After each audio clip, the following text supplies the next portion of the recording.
Good morning students. आपके subject EEE first में last class में हमने आपके एक न्यू चैप्टर की बात की थी, है ना, जिसमें हमने एस्टिमेटिंग एंड कॉस्टिंग की बात की थी। तो देखिए उस चैप्टर में हमने जो भी आपके इम्पॉर्टेंट पॉइंट बनते थे कि जैसे आप वायरिंग कर रहे हैं तो वायरिंग मतलब अंडरग्राउंड है या ओवरहेड लाइंस है तो उनका क्या यूज़ होता है या आप किस तरीके से उसमें कनेक्शंस करते हैं। तो हमने कई तरीके का पढ़ा था, जैसे कि ओवरहेड हो गया आपका, है ना, ओवरहेड हो गया या फिर अंडरग्राउंड हो गया, इस तरह हमने किया था। और जैसे कि और इसके अलावा हमने क्या किया था कि जैसे आपका अंडरग्राउंड लाइन है तो इसमें हमने बताया था कि जब भी अगर हमें 20 किलोवाट से अधिक करना हो, है ना, 20 किलोवाट से अधिक की वायरिंग करना हो तो हम किसका यूज़ करते हैं, अंडरग्राउंड का करते हैं। और अगर 20 किलोवाट तक की पावर का करना है तो हम ओवरहेड का यूज़ करते हैं। अब देखिए यहाँ पे कुछ आपके जनरल रूल्स है दिए हुए हैं इंस्टॉलेशन ऑफ सर्विस लाइन के। तो यहाँ से आपके कुछ इंपॉर्टेंट पॉइंट्स मिल जाएंगे जो कि आपके ऑब्जेक्टिव के लिए इम्पॉर्टेंट है। देखिए जब से सबसे पहले है ओवरहेड लाइन सर्विस में LT डिस्ट्रीब्यूशन पोल की दूरी लगभग 35 मीटर के अंदर होती है ना। मतलब क्या करना है, जब आप सर्विस कनेक्शन करते हैं तो आपकी जो LT की डिस्टेंस होती है, ठीक है, मतलब आप अगर हम ट्रांसमिशन लाइन की बात कर रहे हैं, ठीक, तो जो ट्रांसमिशन या लॉन्ग ट्रांसमिशन लाइन जो होता है इसके बीच हम कितनी दूरी रखते हैं, 35 मीटर के अंदर रखते हैं। ठीक, दूसरा है कि अगर आप क्या कर रहे हैं, मतलब आपका क्या कर रहे हैं, जैसे कि लाइन कनेक्शन कर रहे हैं तो साइकिल स्ट्रिप द्वारा साइकिल इंस्टॉलेशन इंस्टॉल किया जाता है। और कभी कभी MS एंगल अक्रॉस को क्या किया जाता है, हॉरिजेंटली चलाया जाता है। तो ये इम्पोर्टेंट आपका नहीं है इतना पॉइंट। अब देखिए अगर हम थर्ड बात करें कि जब भी हम 30 किलोवाट तक का सर्विस कनेक्शन ओवरहेड लाइन द्वारा किया जाता है और उससे अधिक पावर कनेक्शन करना हो तो हम किसका यूज़ करते हैं, अंडरग्राउंड केबल का। इस पॉइंट की बात अभी हमने की थी। ठीक, अब जैसे है आपका 11, अगर आपका 11 kV का है तो हमेशा हम कौन सा यूज़ करते हैं, अंडरग्राउंड केबल का।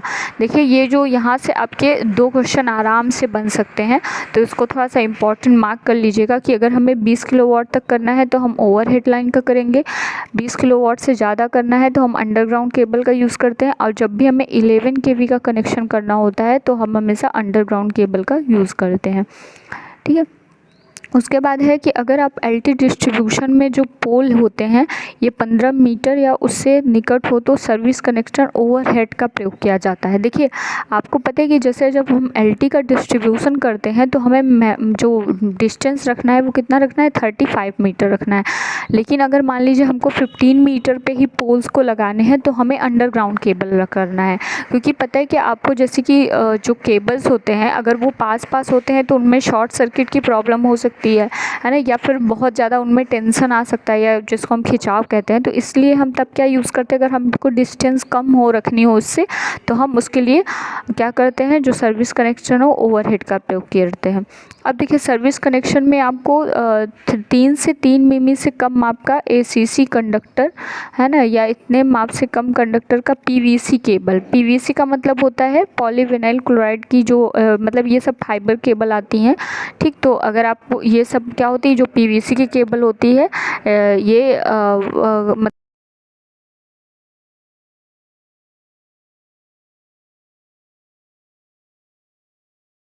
केबल्स होती हैं, इनको आप बहुत ज़्यादा जहाँ पे बारिश और या एक्सटर्नल वेदर से ये जो केबल्स होती हैं ज़्यादा इफेक्टेड होती हैं, इसलिए हम इसका यूज़ नहीं करते हैं। ठीक, अब देखिए ओवरहेड लाइन को PVC या वाटर प्रूफ केबल द्वारा मीटर बोर्ड में स्थित एनर्जी मीटर तक इसको प्रयोग करना चाहिए, है ना। मतलब आपका जहाँ पे जैसे आपने मेन एनर्जी मीटर दे रखा है तो आप जहाँ से ओवरहेड लाइन ले जा रहे हैं तो आप इससे सिर्फ बोर्ड तक का क्या कर सकते हैं, एनर्जी मीटर तक कनेक्शन दे सकते हैं। ठीक, अब देखिए ब्रैकेट लाइन की विपरीत दिशा में स्ट्रे वायर की व्यवस्था की जाती है जिसे 7/2 SDG या GI तार में लाया जाता है। ब्रैकेट लाइन पर जो वायर होते हैं ये विपरीत दिशा में स्ट्रे वायर में व्यवस्थित किए जाते हैं। ठीक है, ओवरहेड लाइन पर जो संरक्षण लूप है ये दिया जाता है।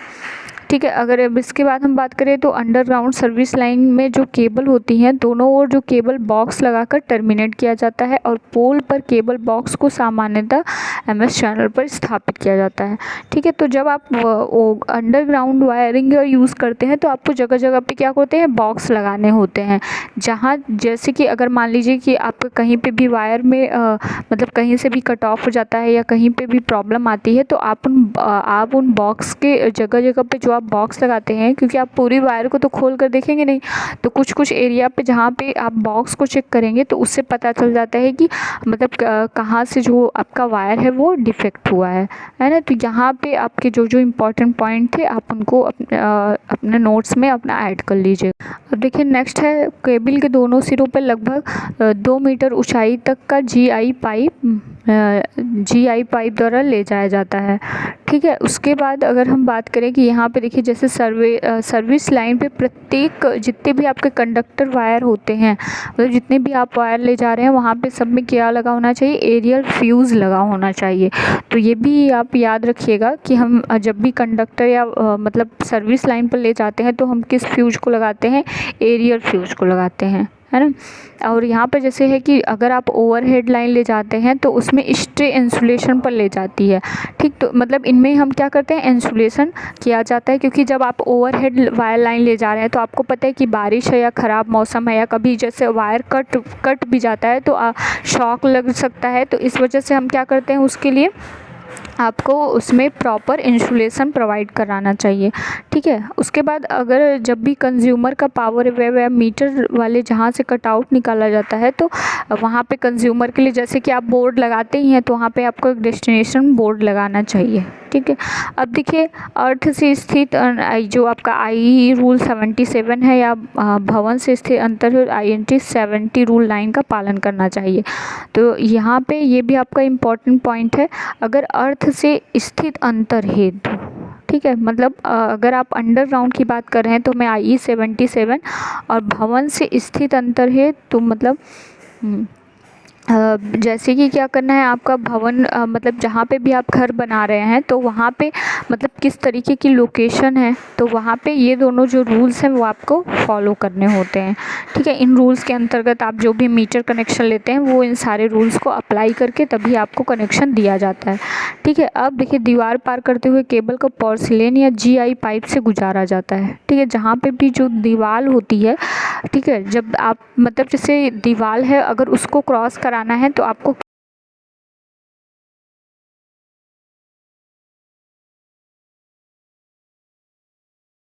चाहिए।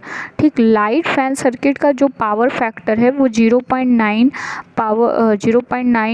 वो पावर सर्किट का 0.8 से लिया जाता है। मतलब जितने भी आपके लाइट फैन आप घरों में लगाते हैं उनका जो पावर फैक्टर है, आइडियली जो पावर फैक्टर होता है हम 1 मानते हैं, तो यहाँ पे हम 0.9 से 0.8 के बीच जो पावर फैक्टर है वो लिया जाता है। तो यहाँ से भी जो भी आपकी इम्पोर्टेंट पॉइंट है, सबसे पहला तो ये लास्ट वाला जो पॉइंट है ये काफ़ी इंपॉर्टेंट है आपके लिए कि जो भी हम लाइन फैन सर्किट लगाते हैं उनका पावर फैक्टर हमें कितना लेना चाहिए।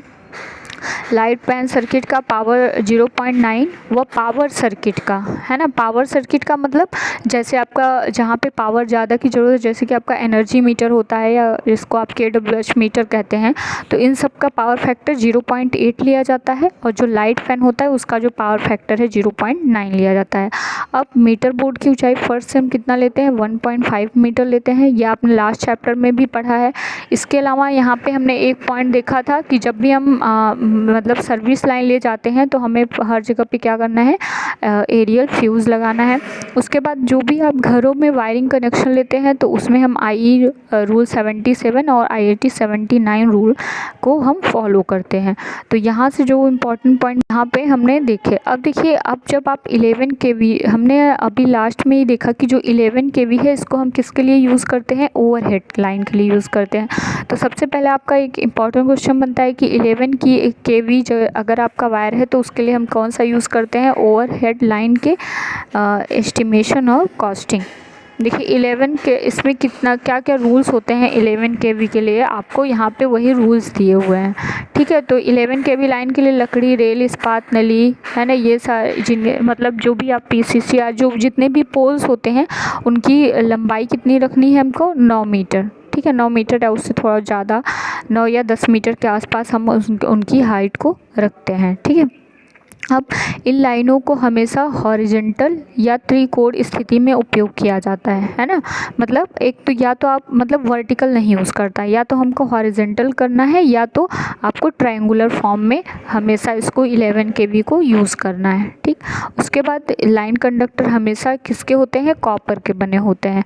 ठीक, जैसे जो एलुमिनियम का वायर होता है ये थोड़ा सा इसकी ड्यूरेबिलिटी कम होती है, मतलब आप इसको बहुत हाई पावर तक नहीं यूज़ कर सकते हो। हम ज़्यादातर जब ऐसे हाई पावर में यूज़ करना होता है तो हम किसका यूज़ करते हैं, कॉपर वायर का यूज़ करते हैं।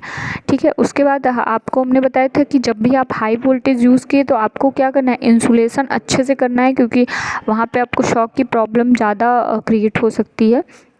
तो आपको क्या करना है, 11 kV के डिस्क इंसुलेटर का यूज़ किया जाता है। ठीक है, अब देखिए पोल पर इंसुलेटर स्थापित करने के लिए ई या एफ टाइप का लैम्प प्रयोग किया जाता है। तो ये भी आपका इम्पॉर्टेंट है, मार्क कर लीजिएगा कि जब भी हम 11 kV का पावर ओवरहेड लाइन पर यूज़ करते हैं तो हम ई या पी टाइप का लैम्प भी यूज़ करते हैं। ठीक, अब यहाँ पे जैसे है कि ये तो इतना ये माप दिया हुआ नहीं, ये आपका इम्पॉर्टेंट है 8वां पॉइंट, जब लाइन पर झुकाव 10 डिग्री से अधिक हो तो दोहरी लाइन पाइप संरचना यूज़ कर सकते हैं। मतलब आपको क्या करना है, तब डबल वायर ले जाना है अगर जो झुकाव है वो 10 डिग्री से ज़्यादा हो रहा है। ठीक है, उसके बाद है कि जो लाइन कंडक्टर है वहाँ पर जोड़ स्लीव का, मतलब आपको डिफरेंट टाइप के जॉइंट्स पढ़ाए जाते हैं, तो वहाँ पे एक स्लीव जोड़ होता है, उसका हम प्रयोग करते हैं 11 kV के लिए। ठीक है, तो यहाँ पे हमने ये सारी